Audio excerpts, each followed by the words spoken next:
Well, if this does maintain its strength and continue to strengthen into a Category 4 storm, this will be the strongest storm to hit the eastern coast of Florida since Hurricane Andrew. Let's take a look at Dorian right now. Still doesn't have that eye, that classic hurricane shape, but it is taking shape. And we have a lot of thunderstorm activity in the middle of this, and that could indicate that we could be seeing that eye, that classic eye shape form very, very soon. Let's talk about what's steering Hurricane Dorian right towards the Florida coast.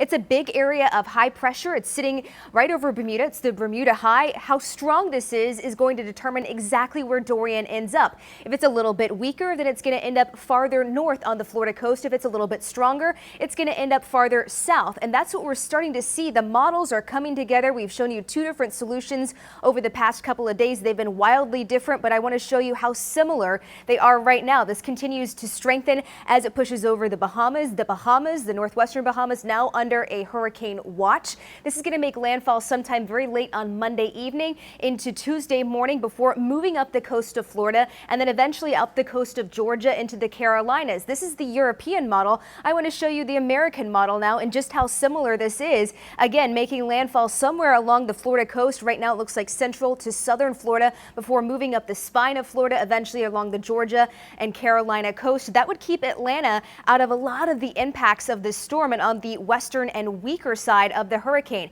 Anywhere from 1 to 2 feet of rain expected in the Florida area. Because this is moving so slowly, not only are we concerned about the wind speeds, but the rain is going to be a huge problem on top of the storm surge and the already high tides. We're going to continue to watch the rain move up the coast, and again, that would keep Atlanta out of a lot of the big impacts of this hurricane. We're going to be watching this very closely. Of course, that track is not set in stone. We could still see some changes over the next few days, especially after Dorian eventually makes landfall.